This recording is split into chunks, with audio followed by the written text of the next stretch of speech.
প্রিয় শিক্ষার্থী, আসসালামু আলাইকুম। আশা করি ভালো আছো সবাই।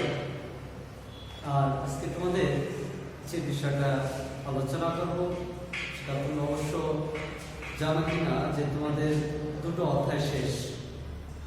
প্রথম আলোচনা করেছি ষষ্ঠ অধ্যায়, আর এরপর আলোচনা করেছি প্রথম অধ্যায়। আমাদের সিলেবাসের ধারাবাহিকতায় আমরা আজকে যে অধ্যায়টা আলোচনা করব সে অধ্যায়টা হচ্ছে আমাদের তৃতীয় অধ্যায়, হচ্ছে জীবের বৃদ্ধি ও বংশগতি। আসলে জীবের বৃদ্ধি ও বংশগতি কি? যদি জীবের বৃদ্ধি বংশগতি না থাকতো তাহলে জীব তার বংশ টিকে রাখতে পারত না। এক সময় তার বংশের অস্তিত্ব হারিয়ে যেত। এই পৃথিবীতে প্রাণীরা, উদ্ভিদরা টিকে থাকতে পারত না। এছাড়া জীব যদি একদম তার বৃদ্ধি না হতো তাহলে কোনো জীবে ছোট ছোটতে যেভাবে সে জন্ম নিত ওভাবে সে থেকে যেত। আসলে মূল বিষয়টা হচ্ছে যে আমরা আজকে যে আলোচনাটা করবো সেটা হচ্ছে জীবের বৃদ্ধি ও বংশগতি।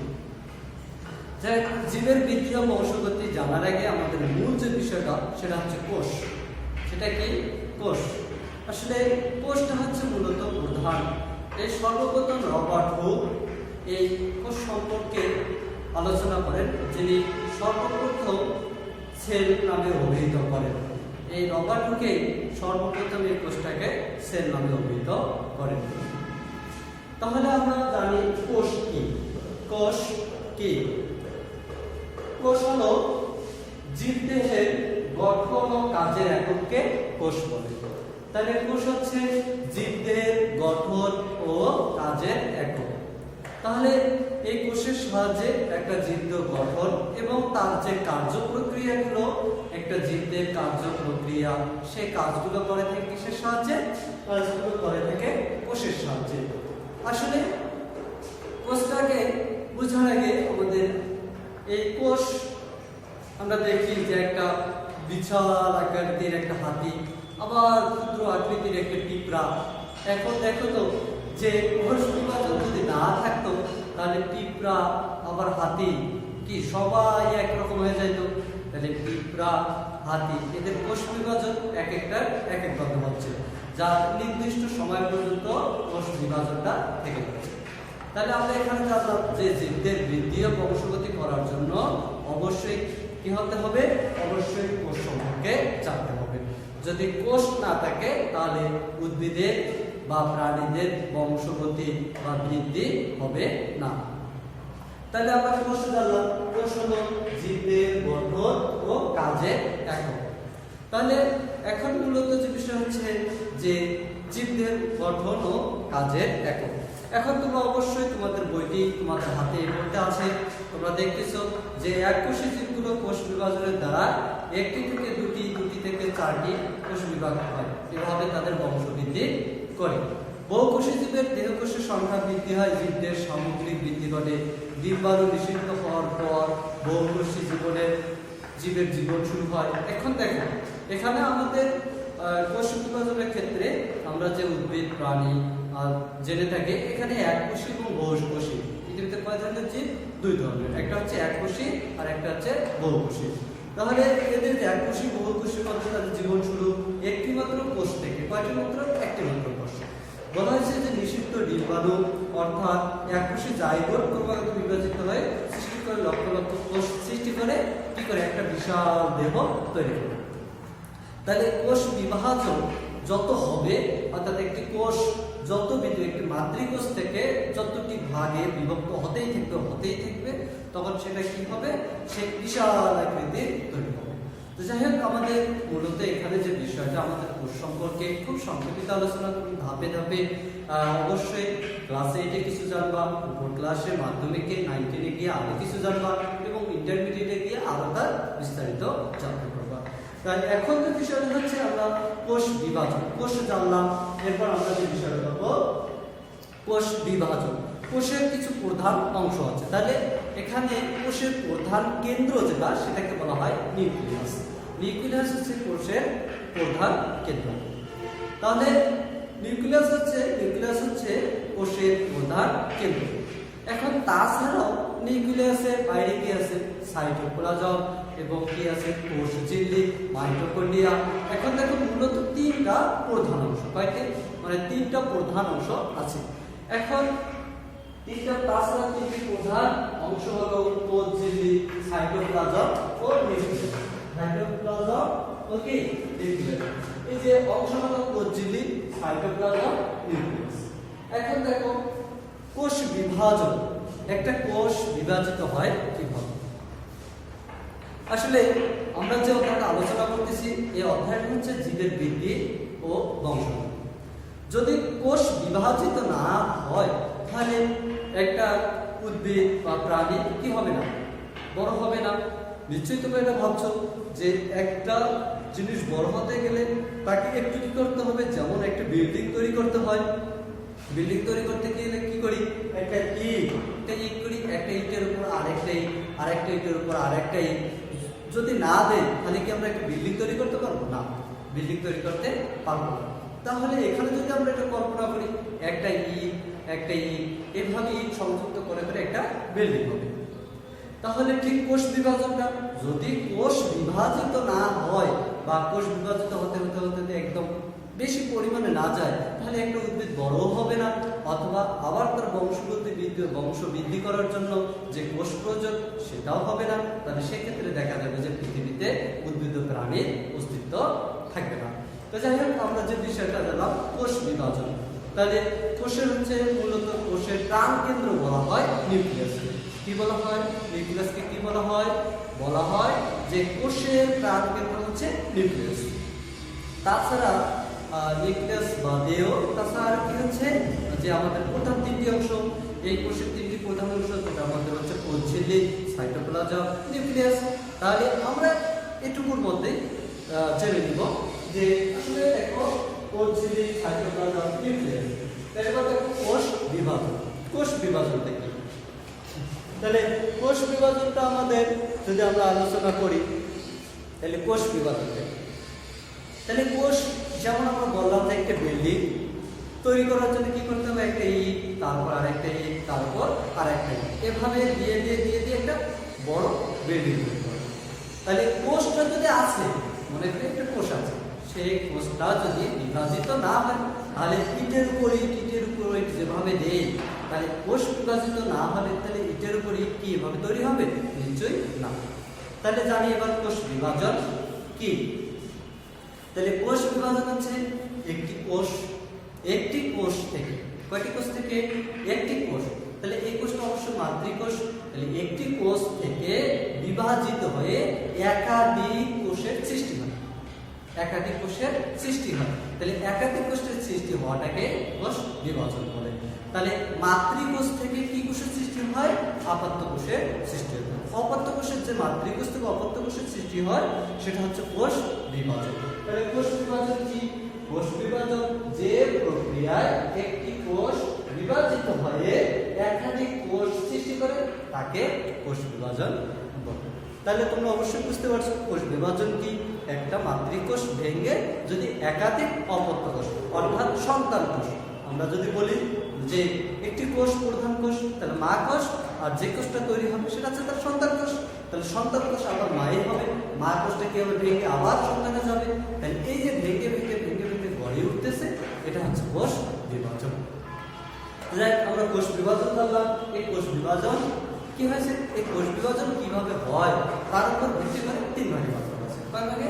তিন ভাগে। তাহলে তিন ভাগে আমাদের কি? তোমাদের বইটি অবশ্যই মাইটোসিস এবং মাইটোসিস সম্পর্কে একটু আলোচনা করছেন। মাইটোসিস সম্পর্কে মোটামুটি ভালো আলোচনা করা হয়েছে, কিন্তু মিয়োসিস সম্পর্কে তেমন একটু আলোচনা করা হয়নি, কিন্তু আমরা অবশ্যই উপর ক্লাসে গিয়ে জানবো। তাহলে এখন দেখো কোষ বিভাজন। কোষ বিভাজনকে কয় ভাগে ভাগ করা হয়েছে? তিন ভাগে। কয় ভাগে? তিন ভাগে। তোমরা অবশ্যই তোমাদের হাতে এর মধ্যে বইটি আছে, তোমরা অবশ্যই বইটির দিকে লক্ষ্য করো। তাহলে কোষ বিভাজন হচ্ছে তিনটি। দেখো আমরা কোষ বিভাজন তিনটি কি কি? মাইটোসিস বা পুরুত্বক কোষ বিভাজন। এখন দেখো কোষ বিভাজনটাকে তিন ভাগে ভাগ করা আছে। তার মধ্যে একটা হচ্ছে মাইটোসিস। তাহলে অ্যামাইটোসিস বা প্রত্যক্ষ কোষ বিভাজন। তাহলে অ্যামাইটোসিস বা প্রত্যক্ষ কোষ বিভাজন কাকে বলে? তোমরা জানো যে প্রত্যক্ষ এবং পরোক্ষ এই বিষয়টা বুঝোই যে যারা সরাসরি অংশগ্রহণ করে তাদেরকে আমরা বলতে পারি প্রত্যক্ষ, আর যারা কি হচ্ছে অন্যের উপর নির্ভরশীল হয়ে কাজটা করে থাকে তারা হচ্ছে পরোক্ষ। তাহলে এখন দেখো প্রত্যক্ষ কেন আমরা বলছি কোষের প্রাণকেন্দ্র নিউক্লিয়াস। এখন কোষের প্রাণকেন্দ্র যদি নিউক্লিয়াস হয় তাহলে নিউক্লিয়াসটা যদি সরাসরি ভেঙে সম্পূর্ণ নিউক্লিয়াসটা বা সাইটোপ্লাজম সরাসরি ভেঙে অপত্য কোষের সম্পূর্ণ গুণ বৈশিষ্ট্যগুলো চলে যাবে। অর্থাৎ বুঝতে পারছো যে নিউক্লিয়াসটা ভাঙবে এবং তার মধ্যে থাকা সাইটোপ্লাজম কি হবে সমান দুই ভাগে ভেঙে যাবে। ভেঙে যে কি হবে দুটি অপত্য কোষের সৃষ্টি হবে। তাহলে অপত্য কোষের সৃষ্টি হলে তাদের বৈশিষ্ট্যটা কি হবে মাতৃকোষের বৈশিষ্ট্যের মতো হবে। অর্থাৎ ওখানে যে পরিমাণ কি থাকতেছে নিউক্লিয়াস এখানেও নিউক্লিয়াস সাইটোপ্লাজম। তাহলে এটা সরাসরি নিউক্লিয়াসটা কি হবে সরাসরি ভেঙে যাচ্ছে। তাহলে এজন্যই অ্যামাইটোসিস কোষ বিভাজন কি বলা হচ্ছে প্রত্যক্ষ কোষ বিভাজন। তাহলে আমরা বলতে পারি অ্যামাইটোসিস কোষ বিভাজন অপর নাম কি প্রত্যক্ষ কোষ বিভাজন।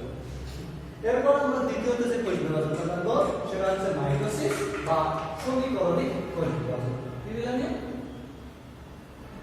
অর্থাৎ মাইটোসিস বা সমীকরণিক কোষ বিভাজন। এখন সমীকরণিক কোষ বিভাজনটা কি? একটা সমীকরণে আমরা দেখি যে এর মান এখানে বসিয়ে এর মান এখানে বসিয়ে আমরা কি করি কতগুলো রাশির মান বের করতে পারি।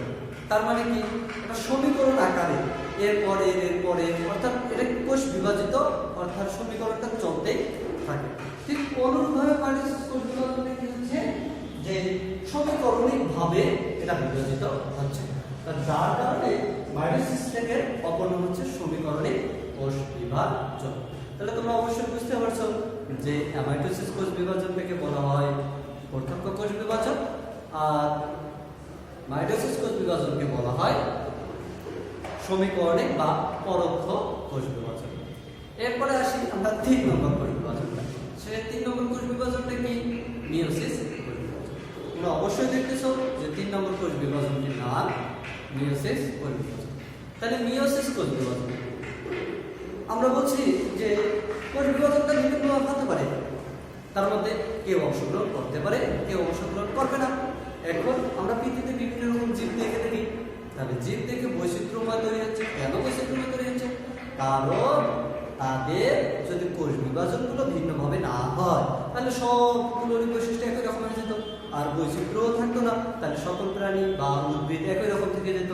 তখন আমরা একটা উদ্ভিদ প্রাণী আমাদের এই পৃথিবীতে কি হয়ে যেত এত বৈচিত্র্যময় হতো না, যা আমাদের পৃথিবীতে দেখে মনে হতো যে না একটা এত ভালো পৃথিবী, মানে ভালো লাগতো না। তাই এই যে বৈচিত্র্যময় এটা বৈচিত্র্যময় মূলত যে বিষয়টা হচ্ছে কোষ বিভাজনের প্রভাব বিদ্যমান। যাই আমরা 3 নম্বর যে কোষ বিভাজনটা দেখবো এই কোষ বিভাজন হচ্ছে মিয়োসিস বা হ্রাসমূলক কোষ বিভাজন। 3 নম্বর কোষ বিভাজনটার নাম কি মিয়োসিস বা হ্রাসমূলক বিভাজন।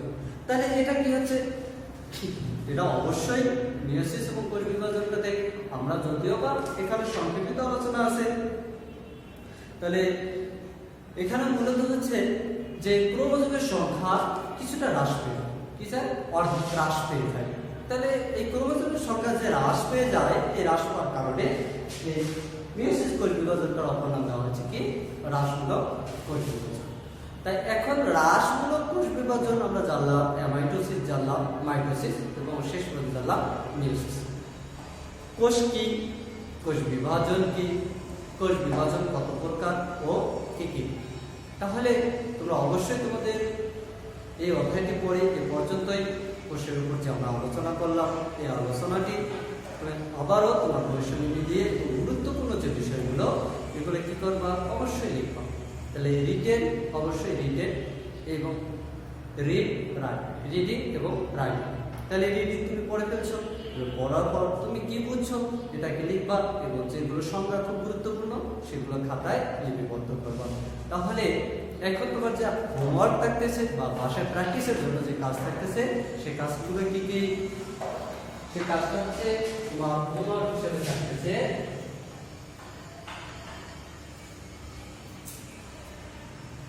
তাহলে তোমার কি থাকতেছে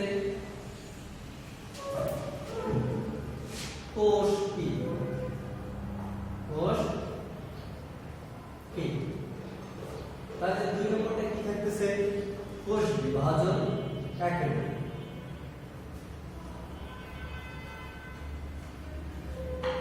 কোষ বিভাজন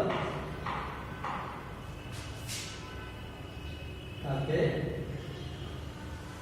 বলে ও কত প্রকার কি কত প্রকার ও